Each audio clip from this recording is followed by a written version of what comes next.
Ladies and gentlemen, it finally happened. It finally happened. The Anthony Davis trade we've been waiting for the past year or two, it seems like. It seems like it's been longer than that. Finally happened. If you guys hear my phone blowing up in the back, or just any background noise, it's literally just because my Twitter is blowing up and people are hitting me up asking my initial thoughts on this. But I don't usually do off the dome type videos, but this is a special occasion. This is the biggest trade of the NBA decade. The NBA decade, yeah. This is how y'all know this is off the dome. This is the biggest trade of the decade, arguably of the century, just because of how momentous it is, how it affects the biggest offseason we're gonna witness. It seems like in just a couple weeks, from the amount of pieces involved, just the player itself that's involved, how talented he is. This has a strong case to be the most important trade of the century. Now, just to go over the trade real quick, shout out to Woj. You already know I had the noties on, replied to it literally as soon as I saw the notification. The trade is going to be put on the screen for you guys right now.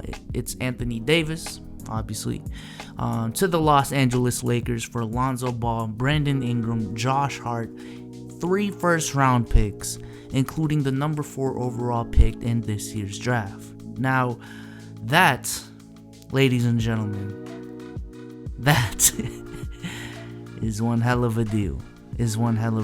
Now, the biggest takeaway I have to take from this is the Pelicans. My God, what a dub. Now, you might say, well, they were in this position in the first place. That's an L in itself. No.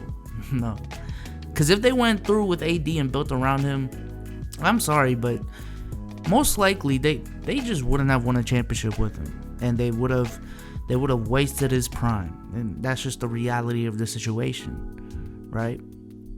But in the span of a month, not only did they luck themselves into a number 1 overall pick in the Zion draft, right?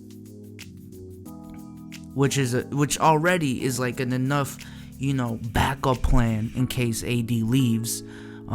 If they somehow decided to keep him for a year and just let him walk in free agency, which obviously was not going to happen.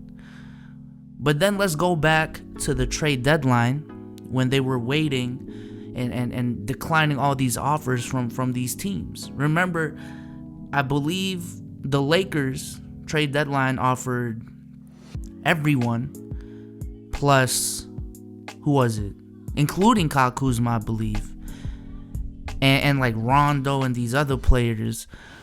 But now that we look back, they were perfectly right to wait until right now to pull this trade off. Because not only did they get more clarification on what pick they were going to get from the 2019 Laker pick, but it was just nice to see how all the pieces were going to fit. You know what I'm saying? And now we got Lonzo Ball, Brandon Ingram, Josh Hart, Zion Williamson, the number 4 overall pick. The spacing, for next year is gonna be awkward. Lonzo, Ingram, and Zion, assuming they do start, that's gonna be pretty weird. But that's a strong core to build on. Strong core. That's what? 4 top 5 picks, all in there under 22 that they're building around. That's amazing. And you get 2 first-round draft picks on top of that, and Josh Hart. Now for the Lakers' point of view. Again, this is a big dub. This is a big dub from both sides, because the Lakers, they needed to surround LeBron with someone. They needed to surround him with some star, whether it be like Jimmy Butler or someone like that. But they got Anthony Davis. And this is just a great fit. My biggest question right now is going to be the supporting pieces around them, since Rondo is probably going to be gone. All those 1-year contract players are probably going to be gone, so who knows who's going to resign. So as of the looks of it right now, from my point of view, right now it's pretty much LeBron, AD, and Kyle Kuzma on the Lakers. So, you know, they have a lot to work with. You know, they still have cap space. They could probably get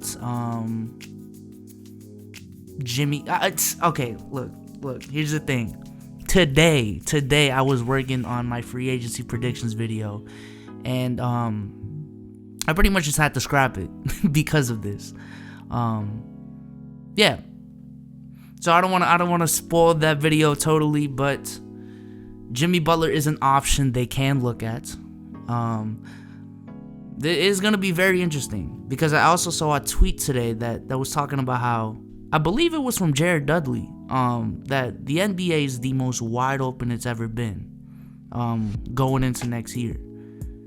Like, if the defending champions are the Toronto Raptors and they can lose their best player and the Warriors just fell apart as much as they did, the next NBA dynasty is not clear.